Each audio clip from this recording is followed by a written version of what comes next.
70,000 years ago, humanity almost didn't make it. The world we know today, cities, rockets, TikTok, none of it should exist. Because at that moment, Earth wasn't ours. It wasn't even close. We were prey, not predators. Ghosts on the edge of extinction. And yet, against all logic, a handful of scrappy, barefoot innovators were about to change everything. Picture this. The air in East Africa doesn't just whisper, it hums, a low background buzz of danger. Every shadow hides teeth. Every sunrise is a coin toss between another day alive, or dinner for something faster, stronger, hungrier. This is humanity at its thinnest thread. Why so fragile? A few thousand years earlier, the Toba supervolcano erupted in what is now Indonesia. It didn't just explode, it detonated with the force of 2,800 Mount St. Helens. Ash circled the globe, sunlight dimmed, and Earth plunged into volcanic winter. Crops failed. Forests died. Species vanished. And Homo sapiens, our species, shrank to maybe a few thousand souls. Think about that. You can probably fit the total surviving human population into a modern basketball arena. That close to zero. And yet here they are, clustered in Africa's Rift Valley, a jagged scar that slices the continent like a wound. They're alive, but only just. Let's strip away the romance. Forget noble hunters with polished spears and fur cloaks. These early humans were lean, wiry, averaging 5 feet tall. They weren't built for brute force. They were built for endurance, for running prey into exhaustion under the merciless sun. Their skin was dark, glistening with sweat, their ribs sharp with hunger. Tools? Crude obsidian flakes chipped by hand. Weapons, pointed sticks hardened in fire.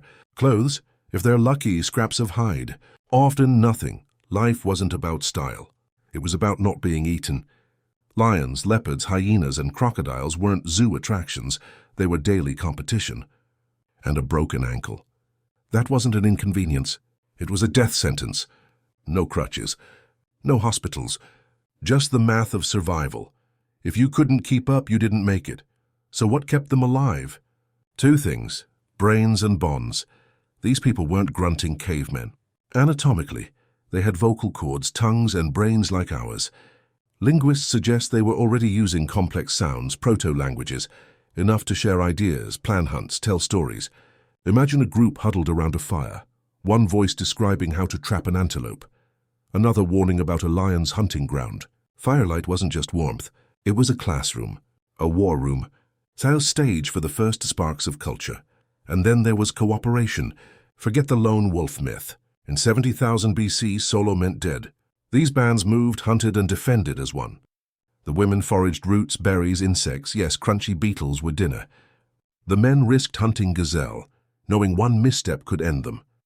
The children gathered wood, the elders carried memory, recalling where rivers once flowed decades ago. Everyone mattered. Everyone worked. That was the only insurance policy they had. But here's the paradox. For all the brutality, their world was breathtaking. The Rift Valley teemed with life. Herds of gazelle flashing across the plains, elephants shaking the air with their trumpets, hippos wallowing in rivers where crocodiles lurked just beneath the surface. The night sky burned with more stars than we can imagine, unmarred by light pollution. Beauty and terror braided together, and it was here, in this crucible, that humanity's defining trait crystallized: curiosity. Unlike other animals, Homo sapiens didn't just react. They wondered.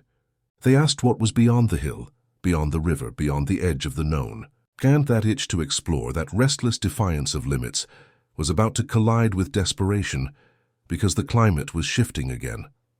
The volcanic chokehold was loosening, but food was scarcer. The competition wasn't just lions or hyenas, it was other hominins.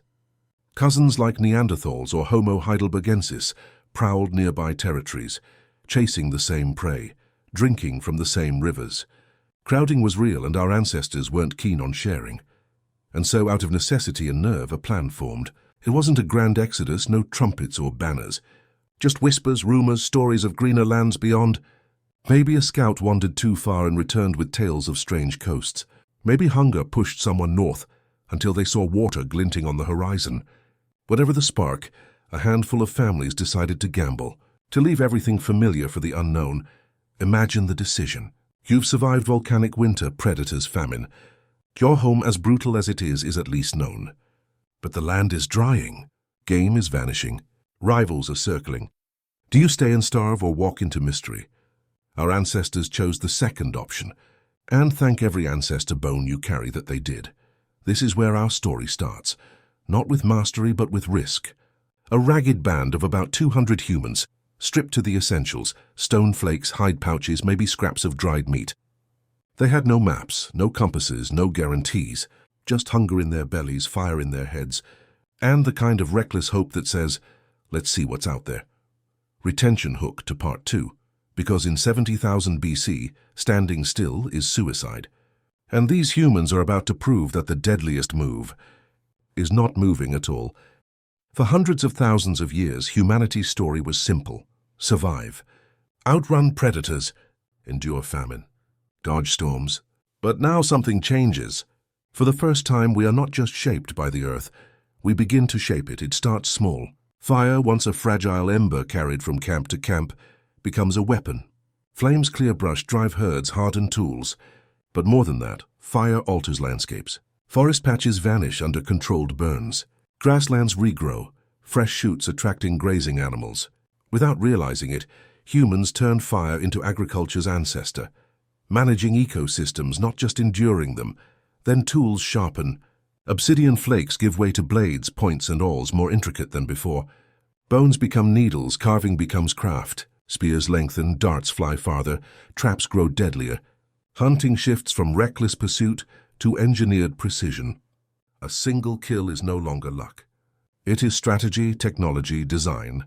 And when the great Ice Age beasts begin to falter, humans step into the gap.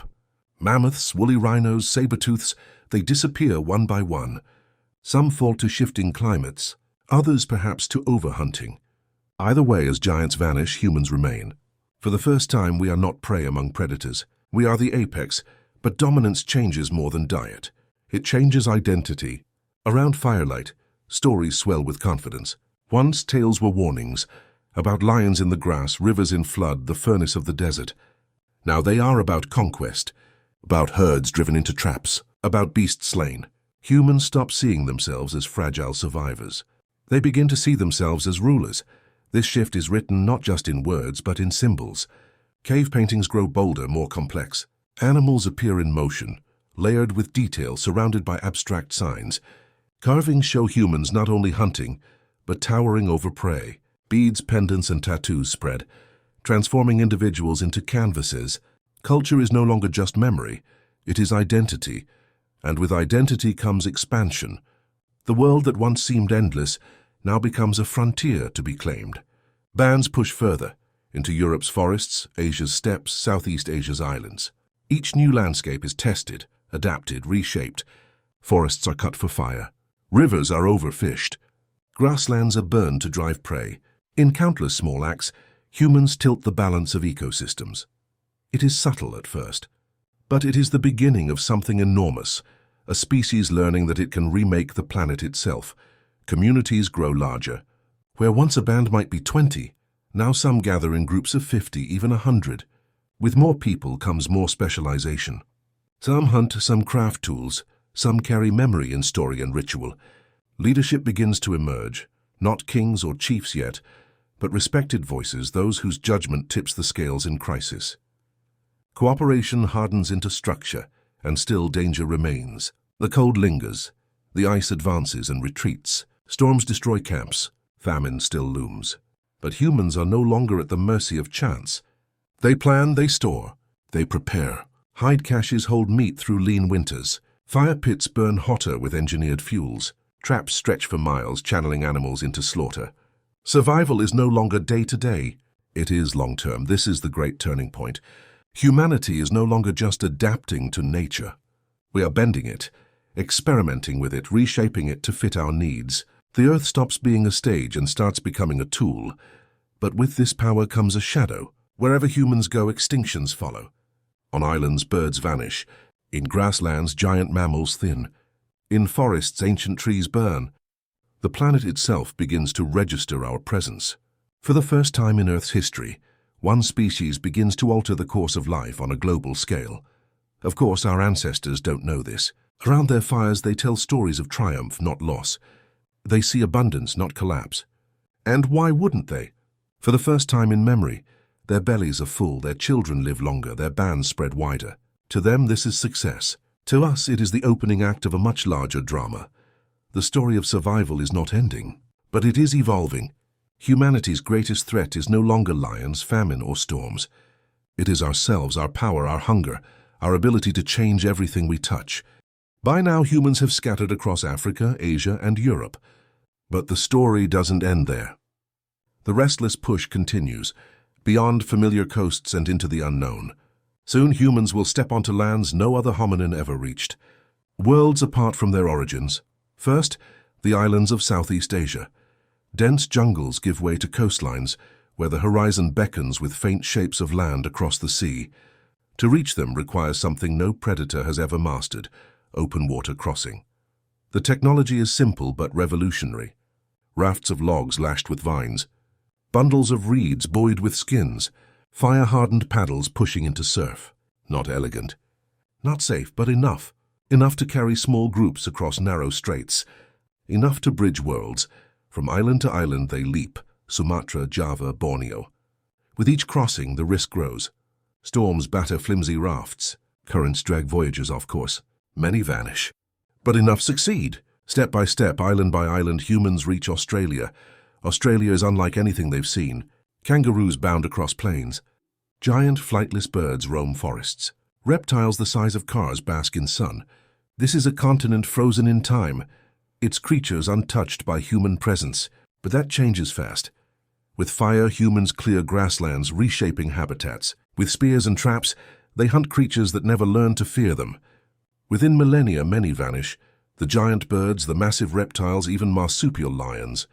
Once again, humans tilt an ecosystem simply by arriving. And yet culture flourishes. The people who settle here develop rich oral traditions, stories etched into memory and into land itself. Rock art blooms across cliffs and caves, linking survival with myth. The dreaming, an endless tapestry of creation and spirit, is born. Far to the north, another journey unfolds. In Siberia, bands adapt to a land of endless winter. They perfect clothing, layered hides, boots insulated with fur. They master hunting in snow, stalking reindeer and mammoth across frozen tundra. Fire becomes not just warmth but weapon, keeping predators at bay in nights that last months. And then they find a bridge. During the Ice Age, sea levels drop, exposing a corridor of land between Siberia and Alaska. Beringia, a frozen highway across continents. Herds migrate across it and humans follow. Step by step, they cross into a world no human has seen before, the Americas, a land of giants. Mastodons crash through forests. Ground sloths tower over hunters, claws the length of knives. Saber-tooth still prowl, their fangs glinting in firelight. For humans, it is both paradise and peril, a continent bursting with life, but life that has never known the cunning of hunters with fire and stone. The first bands spread quickly. Some hug the coast, following kelp forests rich with fish. Others press inland, through valleys and plains, chasing herds across rivers. Within a few thousand years, humans scatter from Alaska to Patagonia.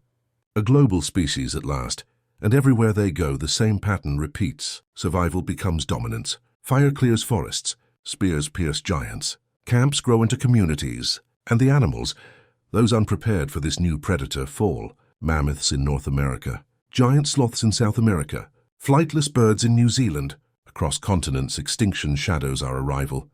But alongside destruction comes creation. Art flourishes. In the Americas, petroglyphs etch spirals and beasts into stone. In Oceania, tattoos mark bodies with identity, history, belonging. Songs stretch across generations, guiding journeys, binding communities, carrying memory through time. Humans are no longer just survivors. They are storytellers, artists, shapers. And with every voyage, every crossing, every footprint in sand, the planet itself bends to their presence. Think of it. From a volcanic bottleneck in Africa, where survival shrank to a few thousand souls, to a world-spanning species that sets foot on every continent but Antarctica. Less than a blink in evolutionary time, and humanity has gone from prey to planetary. And yet, the same question remains, the one that drove them out of Africa.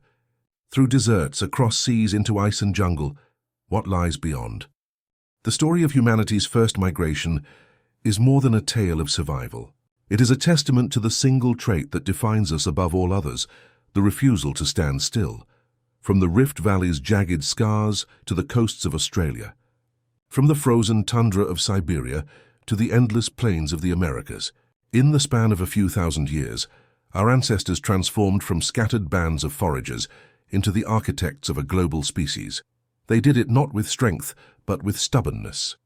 Not with claws or fangs, but with curiosity. Firelight against the dark, stories whispered in caves, spears flung against giants. Every step they took was improbable, every crossing a gamble, and yet they kept moving. Think of the scale. A handful of people, maybe 200 at first, walk out of Africa. Their descendants number in billions today. Every city skyline, every satellite in orbit, every word spoken in every language on Earth, all of it traces back to that fragile beginning. The path was not clean. Species vanished in their wake. Landscapes changed forever. Survival demanded choices that reshaped the living world. But it also gave rise to art, myth, music, and culture. Humans didn't just endure. They created meaning. They looked at a blank cave wall and painted a story. They looked at stars and saw gods. They looked at each other and imagined futures. Here's the hook. The migration never really ended. Yes, the continents are filled. Yes, the oceans are crossed. But the itch to see what lies beyond, that is eternal. It drove humans to build boats, then caravans, then ships. It pushed them across deserts, into jungles, over mountains. It pulled them into skies, then into orbit, and soon maybe across planets. The next frontier is not just the Earth, it is the cosmos. When our ancestors stood at the shore of the Red Sea, staring across to Arabia, the unknown was 10 miles of water. Today we stand at the shore of the universe, staring at stars light years away. The feeling is the same. The fear, the awe, the quiet voice that says, go. So remember this, you are the child of wanderers. Every step you take, every choice you make, carries the echo of those first footsteps out of Africa. The hunger that drove them drives you. The courage that kept them moving beats in your chest. This isn't just their story. It's ours. The first great migration is not over. It is only changing shape, because for humans the horizon is never the end. It's the beginning. What pushes a species to leave everything behind? To step off the edge of the known world and into silence? It isn't courage. It isn't even vision. It's hunger. Scarcity sharpens the mind. Scarcity whispers in your ear, move or die. In the Rift Valley, the math is brutal. The land that once pulsed with game is thinning. The herds don't return like they used to. Rivers shrink. The soil cracks. For a band of humans barely a few hundred strong, that's not a bad season. It's an existential countdown. They've been here long enough to notice. Elders remember when gazelles thundered across these plains. Now the only thunder comes from storms that drown the land in floods, then vanish, leaving nothing but dust. And it's not just the land squeezing them. Rivals loom at the edges. Other hominins, older cousins with heavy brows and stockier builds, compete for the same shrinking resources. They are not allies. They are competitors. To share is to weaken. To hesitate is to lose. And in this unforgiving place, losing means disappearing forever. But in the crackle of firelight, another idea sparks. Rumors, whispers, stories of greener corridors farther north. Maybe it's a scout who wandered too far and returned with tales of a coast, shimmering and strange. Maybe it's the memory of rains that fell in other valleys, retold in fragments by the elders. Whatever the source, it plants a thought dangerous enough to change everything. What if survival isn't here? What if it's there? This isn't migration as we think of it. There are no herds of thousands marching in order. There's no map, no destination, no promised land. Just a small desperate vote. A handful of families gather around the embers of a fire, staring at their dwindling food, at their wide-eyed children, at the sharp faces of hunger. And they make a choice. We walk. Now picture them. No wagons, no beasts of burden. Every possession has to be carried in calloused hands. A pouch of stone flakes, a bundle of dried roots, a strip of meat hard as leather, skins tied with sinew, slung over narrow shoulders. That's it. No one can carry more than what their body allows. And the children. They walk too. A 4-year-old's pace decides the speed of the whole band. At the front is someone like Nia, wiry, sharp-eyed, with a knack for spotting green where others see only dust. She knows which roots to dig, which seeds to keep. At her side is Kale, a hunter who carries himself with a mix of pride and recklessness. His spears are crude, but his confidence makes him dangerous to both prey and himself. And trailing them is their mother, limping but unstoppable, memory etched into her face. She is the library of the land, recalling which gullies once held water, which cliffs shielded from storms. This is not a band of strangers. This is a machine of survival. Children gather sticks for fire. Elders share maps stored only in stories. Men and women divide tasks not by weakness or strength, but by necessity. When food is scarce, everyone works. When predators stalk the edges of camp, everyone defends. And when someone falls, the question is simple. Can we carry them, or will we all be lost? The road north is not a road at all. It's instinct stitched to observation. They read the land like text. A line of ants signals water underground. The tracks of gazelle point toward a hidden spring. A faint patch of green hints at roots worth digging. To modern eyes, it's invisible. To them, it's life. They zigzag because straight lines don't exist here. They follow game trails, then backtrack when the land dead ends into cliffs. They trace riverbeds, sometimes bone dry, sometimes trickling with just enough to drink. Every step is improvisation, every mile a gamble. They don't know what waits beyond the horizon, but they know what waits if they stay. Extinction. Now imagine the tension of camp at night. Darkness presses in. The fire is small, weak against the void. Every ear strains for the crack of a twig, the low growl in the tall grass. Children cling to mothers, hunters grip their spears, and the elders murmur stories of the past, stories designed to steady hearts. It isn't comfort. It's armor. Fear doesn't vanish. Fear is managed. And yet even in fear, curiosity stirs. These people are not just surviving day to day. They are imagining, wondering what might lie ahead. Could there be valleys where rivers never run dry? Could there be forests where food grows without hunting? These are not idle fantasies. They are survival strategies wrapped in hope. Hope is not luxury here. Hope is fuel. Why now? Why this moment? Because the cost of staying has finally outweighed the terror of leaving. Droughts stretch longer. Rivals press closer. The math tilts toward movement. And once one band decides, others will follow. Not all at once, but in waves. One group leaves, then another. Each wave carving a new thread in the human story. But let's stay with this band, this single desperate caravan of survival. They move as a unit, but inside fractures exist. Kale, eager and brash, wants to push farther, faster. The elders urge caution. The younger ones dream of rivers that may not exist. And Nia, steady, practical, is the glue, balancing hunger against risk. Every decision is life and death. Which direction to take? When to rest? Whether to risk a hunt? Choices ripple outward. One mistake could end them all. Still they walk. Past familiar trees, across cracked earth, through riverbeds where only bones remain. Every step away from the Rift Valley is a step into uncertainty. But also every step is a defiance of extinction. And here's the truth, they don't know if they'll succeed. They don't know if the land ahead is kinder or crueler. They only know that standing still is no longer an option. Their gamble is not on paradise. Their gamble is on possibility. So when we ask, why did humans leave Africa? The answer isn't glory or conquest. It's survival. It's a ragged handful of people, stomachs growling, feet blistered, staring into an unknown horizon and saying, we move. Welcome to the Danakil Depression. If the Rift Valley was brutal, this is apocalyptic. The ground here is raw, cracked salt. Pools bubble with acid. The horizon wavers in shimmering heat. Midday air can reach 120 degrees. This isn't land to cross, it's land that kills. And yet this is the road north. There is no way around.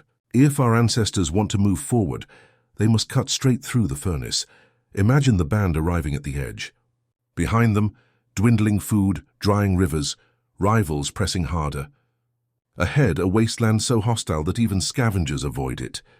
The elders murmur warnings. The children cry from thirst. And still, the decision comes down to a savage equation. Risk this crossing or vanish where you stand. Preparation is everything. They tighten skin bundles into water flasks. They strip gear down to the barest essentials, obsidian flakes, fire kits, hides. Anything extra is left behind. Wait means death here. They wait for nightfall, when the temperature drops just enough to move without collapsing. And then they step onto the salt. Every footstep crunches like glass. The land glows under the moonlight. a white desert stretching into forever. The air tastes metallic, breath comes hard, children stumble, and adults hoist them onto hips, burning precious energy. The pace slows, but the line does not break. When dawn comes, the sun rises like a blade. Shadows vanish, sweat doesn't cool, it boils. Tongues swell, lips crack. The water skins grow lighter by the hour.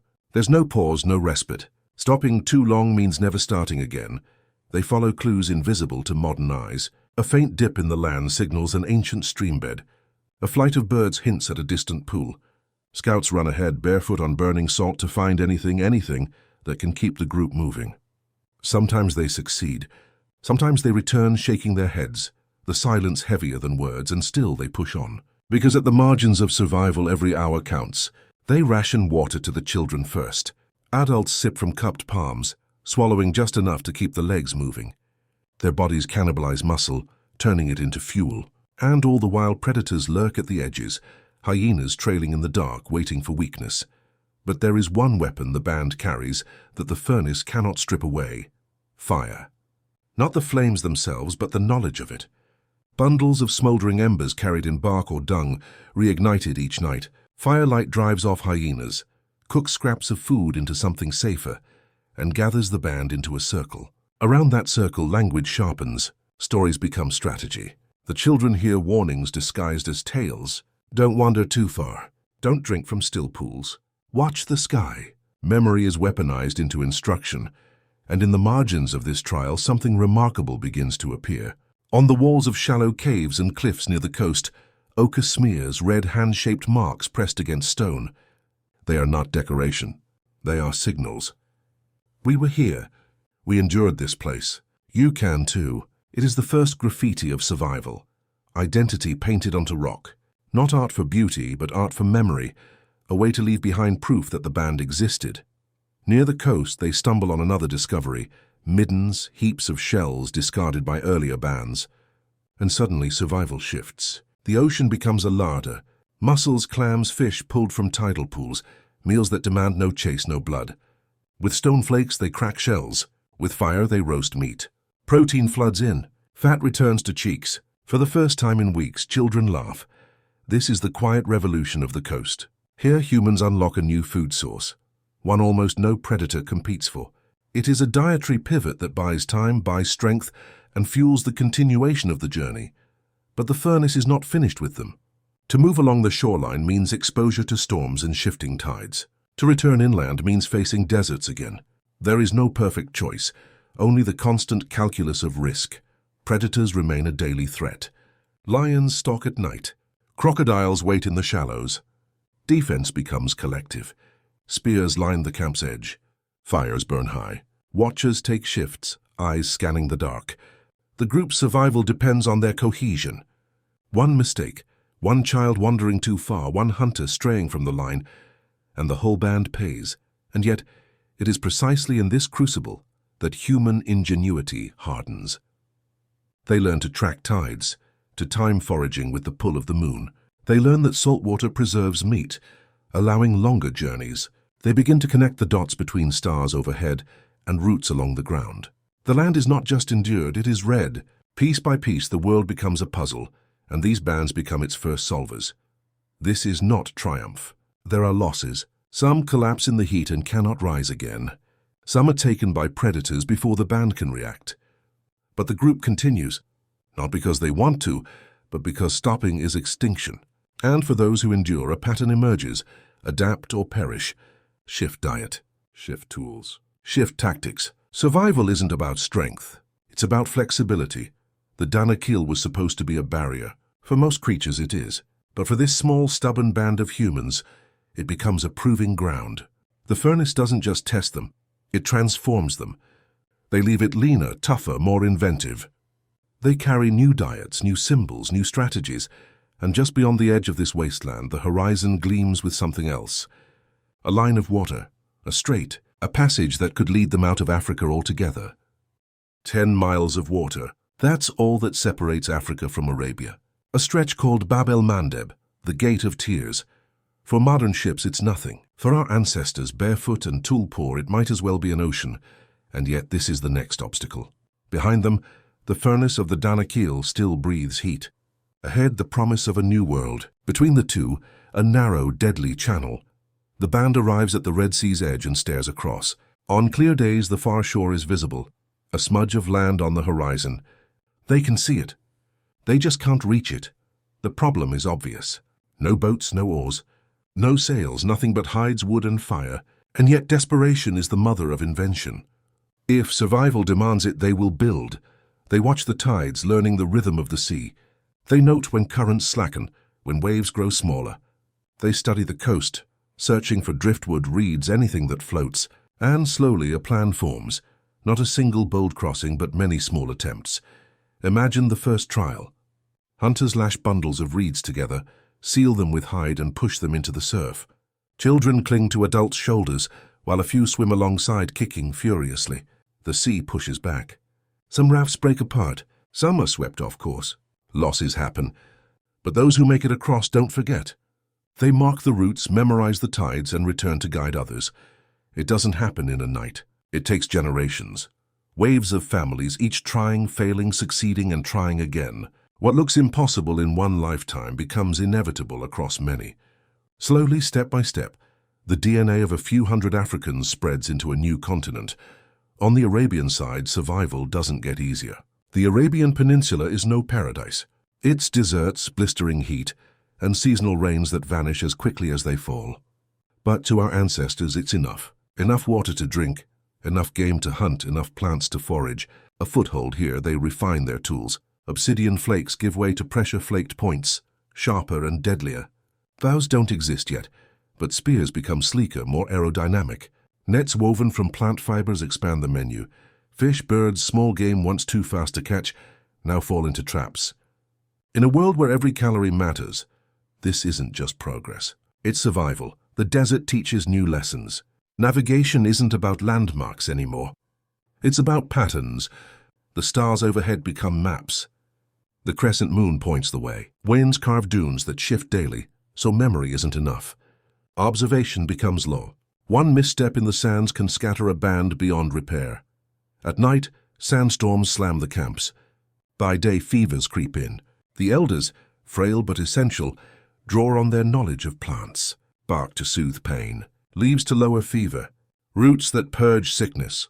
Early medicine isn't elegant, but it's effective enough to keep the band on its feet. Every recovered body is one more set of hands for the march ahead, and then there's the unknown of contact. Arabia isn't empty. Evidence suggests that other hominins, close cousins, may have roamed these deserts.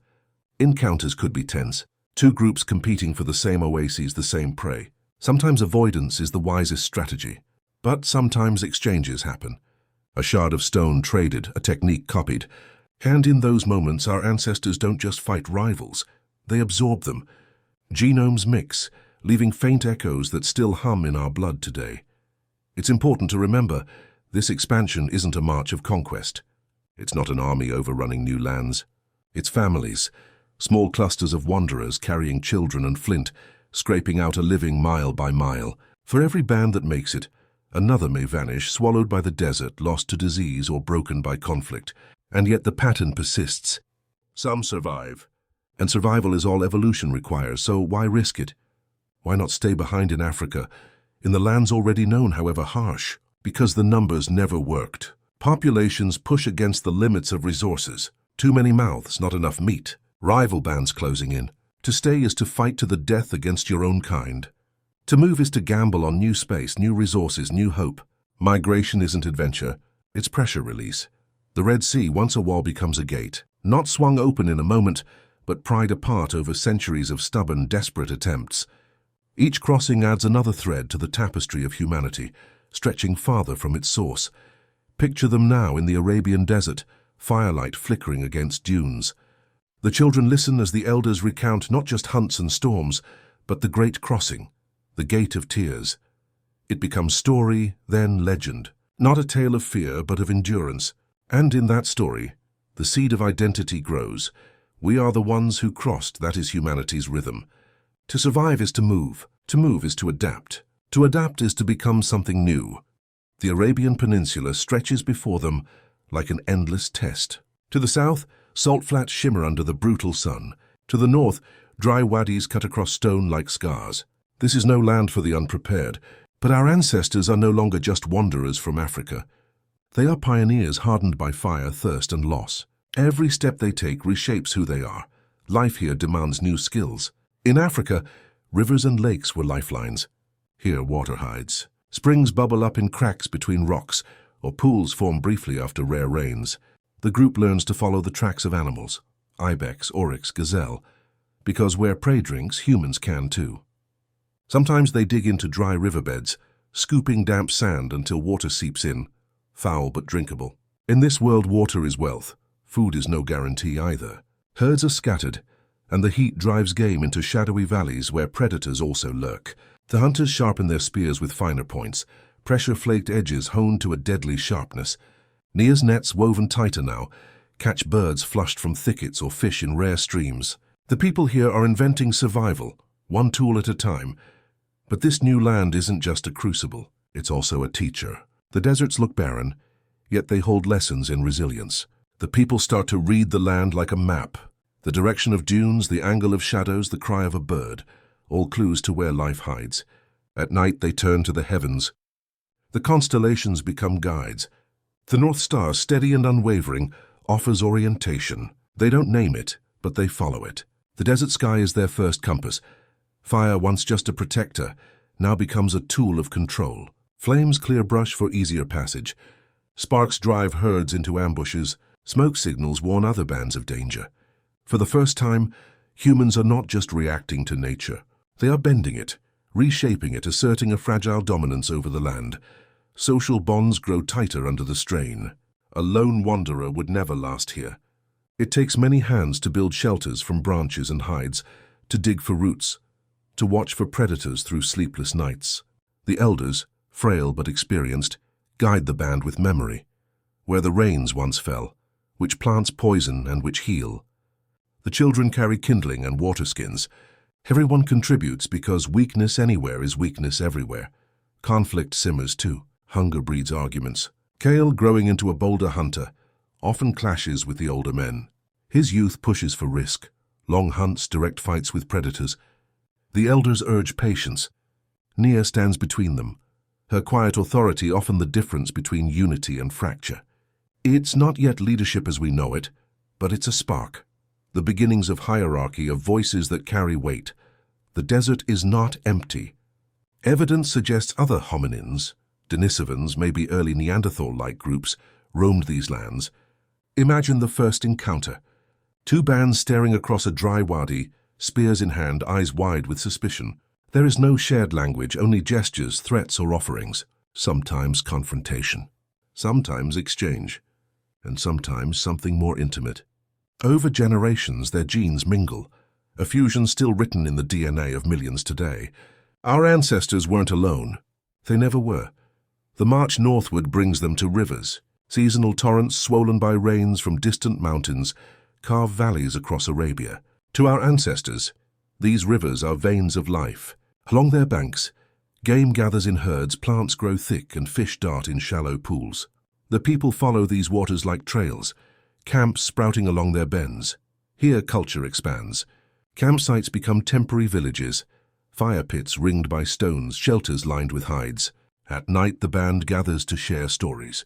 Tales of the crossing at Bab el-Mandeb, of storms survived, of predators defeated. These aren't just entertainment. They are memory turned to myth. Storytelling becomes survival too, a way to teach children what dangers to fear, what stars to follow, what mistakes to avoid. And then the desert reminds them of its cruelty. Sandstorms swallow camps whole, scouring skin and stone alike. A child wanders too far and is lost in dunes, their tracks erased before anyone can find them. Floods roar through valleys without warning, sweeping away fire, tools, even lives. Yet the band endures. Because endurance is what defines them. The people adapt. They begin storing food in hide pouches, dried meat, roasted seeds. They cache water in hollowed gourds. Planning extends beyond the day's hunger into the next season. It's a small revolution. The ability to think not just about now, but about later. This foresight is the seed of civilizations yet unborn. The Arabian Peninsula, once a barrier, now becomes a corridor. Bands follow its rivers and valleys northward, toward the Fertile Crescent, toward lands that will one day grow wheat and cities. But for these first pioneers, it is simply the next step. At night, under skies untouched by smoke or cities, they stare at the stars. Patterns emerge. The same stars that guided them through deserts will one day guide sailors across oceans. They don't know it, but they are laying the groundwork for navigation, for exploration, for the restless urge that will carry their descendants to every corner of the earth. This isn't a march of conquest. It's not victory banners or grand armies.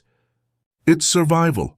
Children crying, elders limping, hunters bloodied but unbroken, families clinging to one another, one day at a time. And yet, in their persistence, they achieve something extraordinary.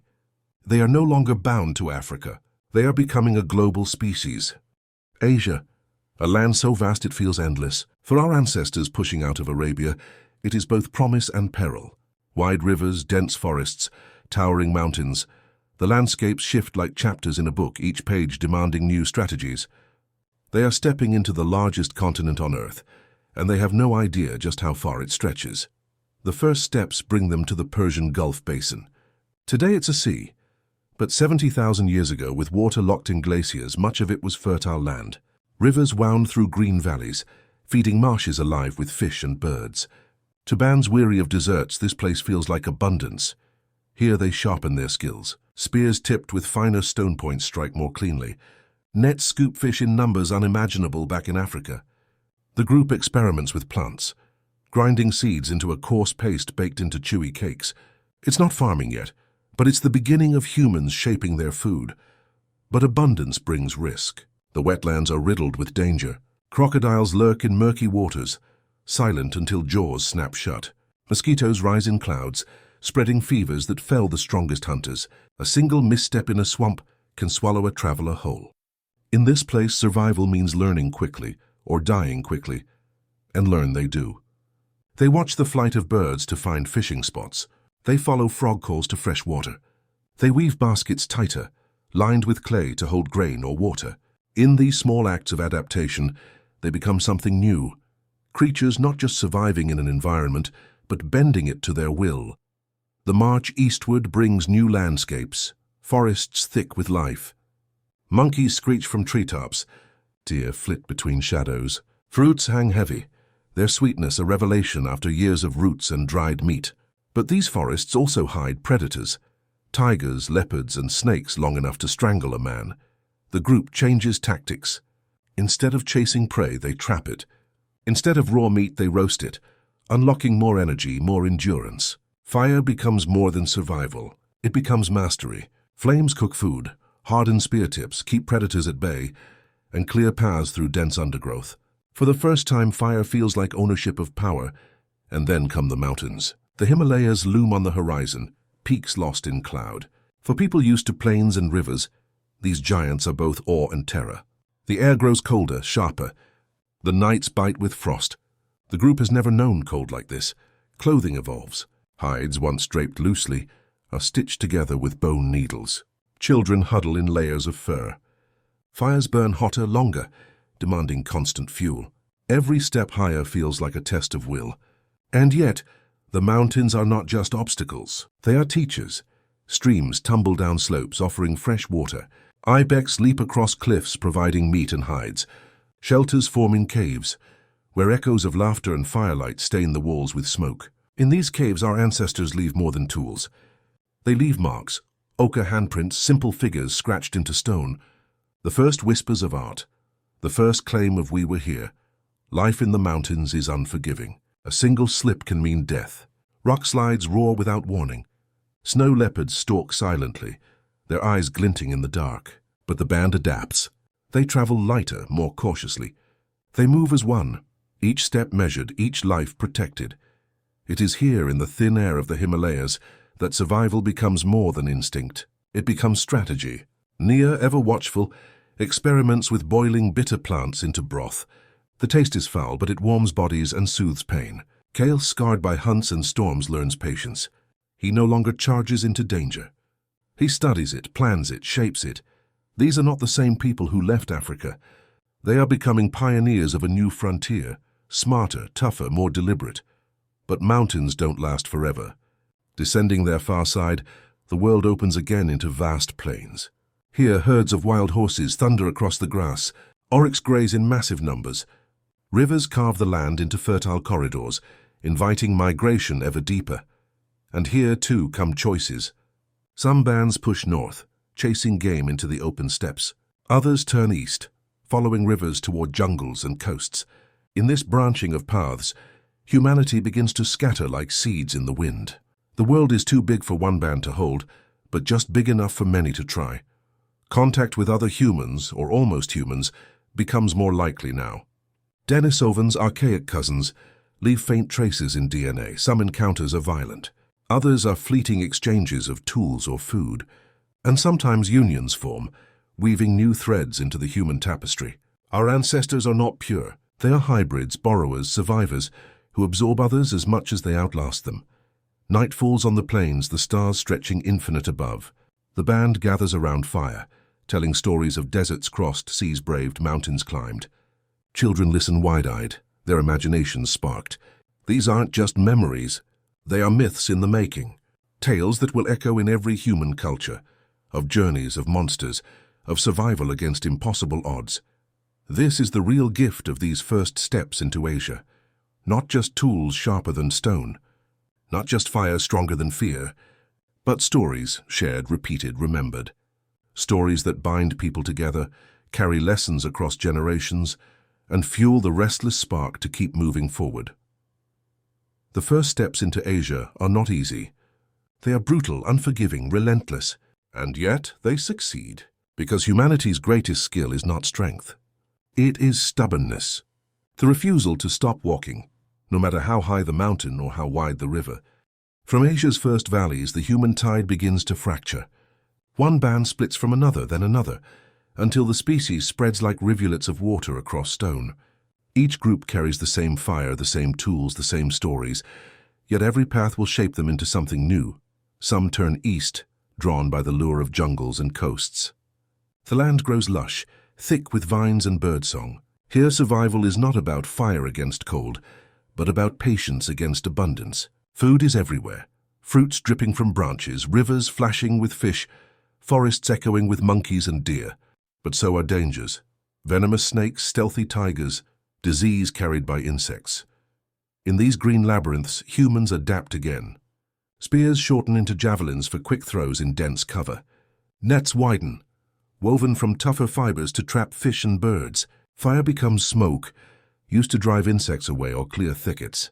The people who linger here will one day push farther east still, hopping from island to island, until they reach Australia itself. Others turn north. The world opens into steppe, endless grasslands, flat and wide, stretching farther than eyes can see. Herds thunder across these plains, wild horses, mammoths, woolly rhinos. This is a hunter's dream, but also a test of endurance. The winters here are brutal. Snow falls heavy, wind slices to the bone. The people respond with invention. Fires burn hotter, fueled by gathered dung and wood. Hides are stitched into cloaks, boots, and gloves. Tools become specialized, scrapers to clean hides, awls to punch holes, needles to thread sinew. Shelter shifts from brush to bone, mammoth ribs and hides lashed into tents strong enough to withstand storms. In these steps, survival isn't just about fire or food, it's about foresight.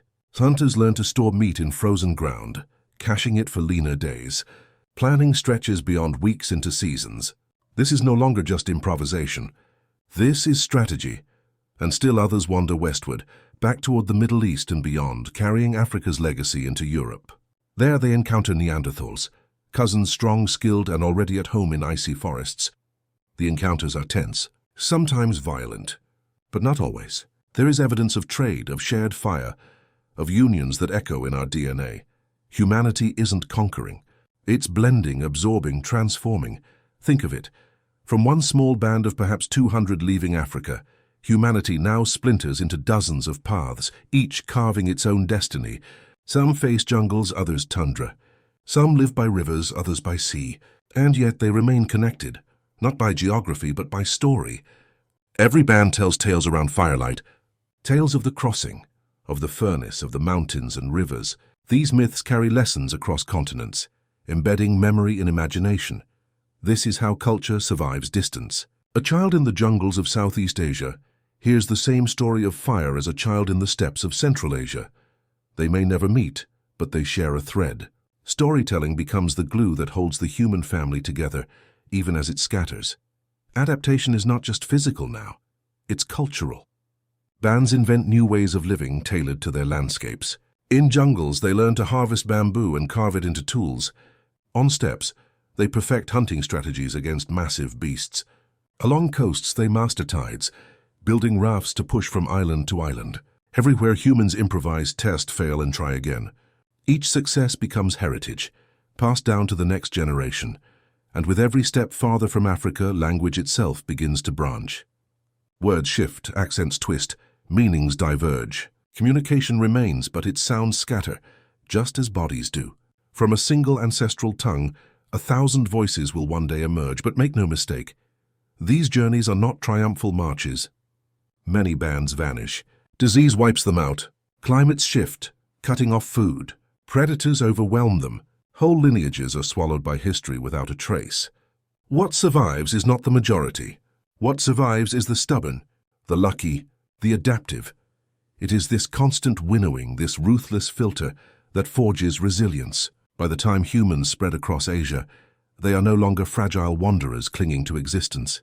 They are innovators, planners, survivors, who can endure jungle heat, mountain frost, and endless plains. And yet the journey is just beginning.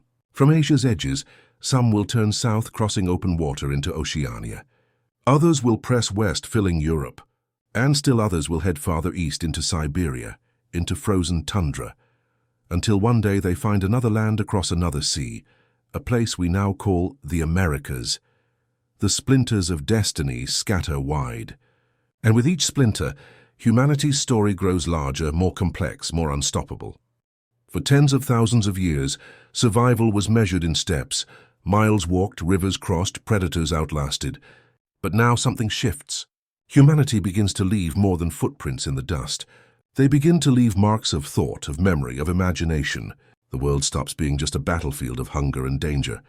It starts to become a canvas. Picture a cave. Firelight flickers against the walls. Shadows dance as voices murmur. And there on the stone, hands press red ochre into permanence. Fingers smear pigment into shapes, lines, spirals, animals half real, half dreamed. These are not accidents.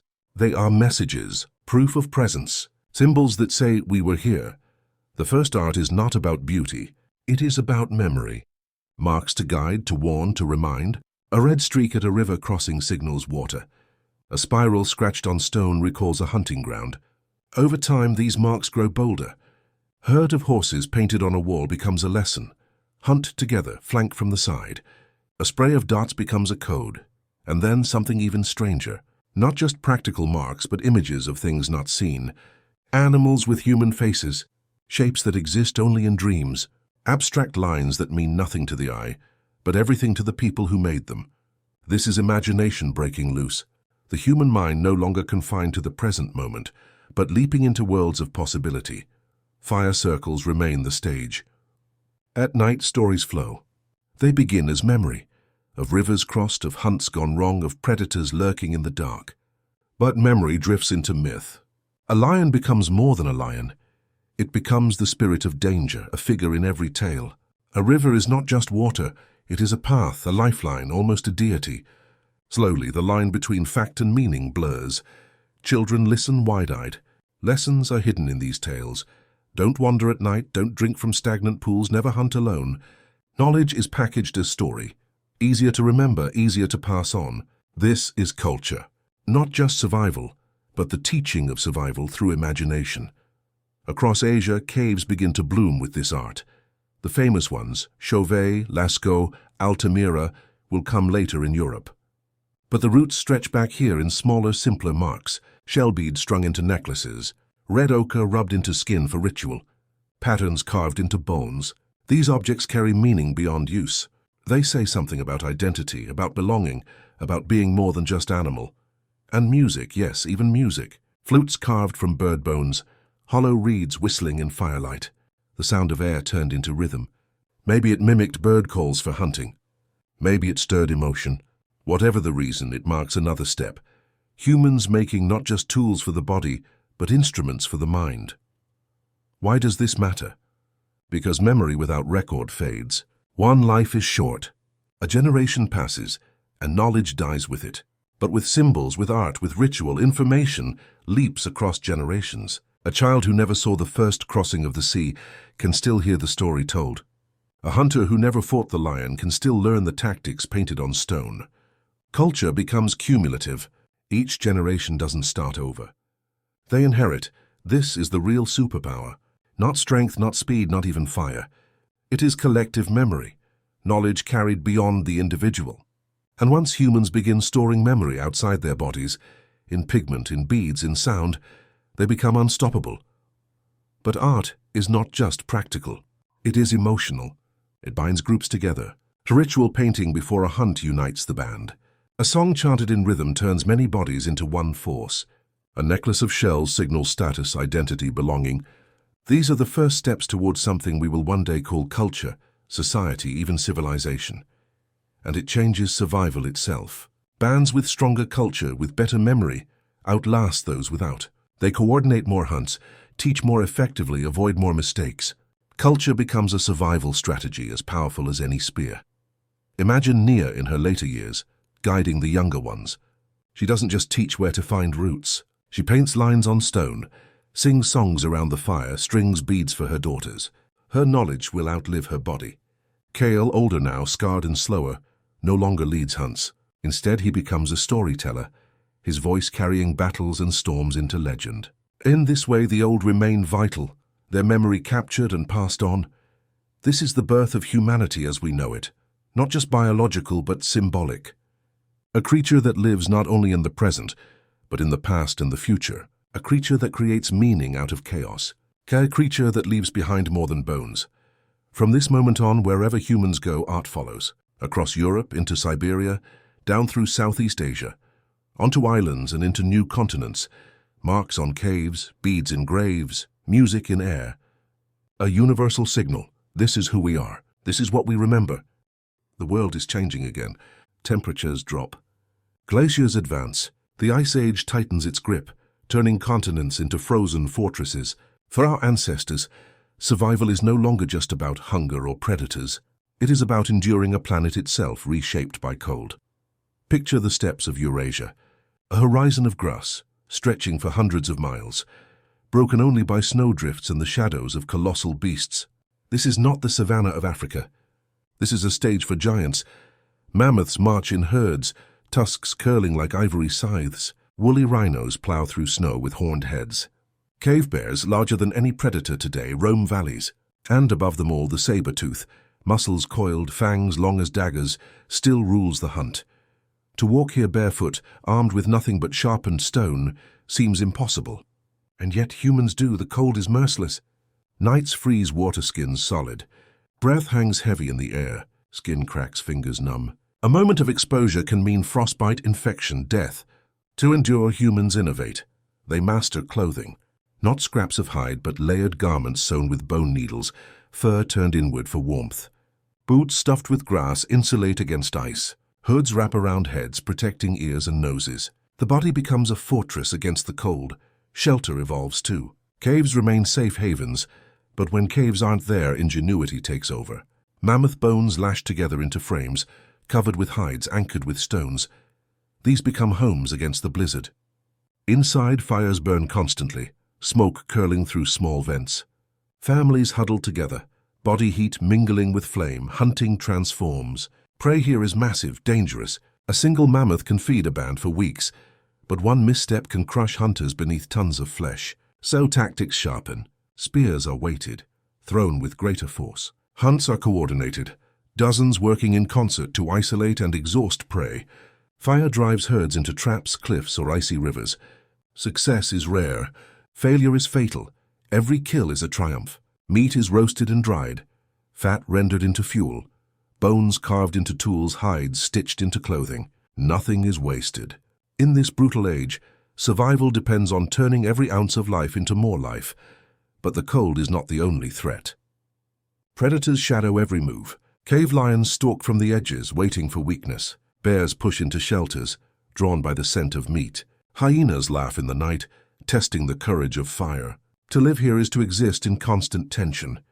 Every firelit camp is a fortress, every child a prize to defend, and yet humans persist, because they do not just fight, they imagine. This is the age when art explodes across caves in Europe. Chauvet, Lascaux, Altamira. Walls bloom with painted herds of bison, mammoths, lions. These are not idle doodles. They are rehearsals. Hunters study the forms, memorize the patterns, practice the chase in pigment before facing it in flesh. The cave becomes a theater, a strategy board, a cathedral of memory. Music follows. Bone flutes sing across the dark. Rhythms echo in chambers. Whether for ritual, for coordination, or simply for hope, the sound carries through the cold. For a species pressed to its limits, music becomes warmth for the spirit, and the myths grow richer. The great beasts become spirits in the stories. Mammoths are not just prey, they are guardians, ancestors, teachers. Lions become symbols of strength, bears of endurance. By wrapping danger in story, humans learn to face it without breaking. Fear becomes mythology. Mythology becomes courage. Still, the losses are immense. Many bands vanish in the ice. Some pushed too far, some trapped by storms, some broken by hunger. The record of their lives remains only in scattered tools, in faint DNA, in paintings on stone. But others endure, clinging to fire and story, carving out a fragile existence in the frozen margins. And with endurance comes mastery. Slowly, over generations, humans spread deeper into Eurasia, pushing across steppes and forests, learning to thrive where no one else can. The giants of the Ice Age do not stop them. The cold does not stop them. It is here in this crucible of ice that humanity hardens into its final form, not the strongest, not the fastest, but the most adaptive. A creature that can turn bone into shelter, hide into armor, memory into map. A creature that survives not by muscle, but by imagination. But every adaptation has a cost. The world of giants is fading. One by one, mammoths, rhinos, saber-tooths begin to decline. Some say it's the changing climate. Some whisper it is the relentless hunting of humans. Perhaps both. Either way, the age of titans is ending. And as they vanish, humans are left alone at the top. For the first time, they are not prey. They are the apex.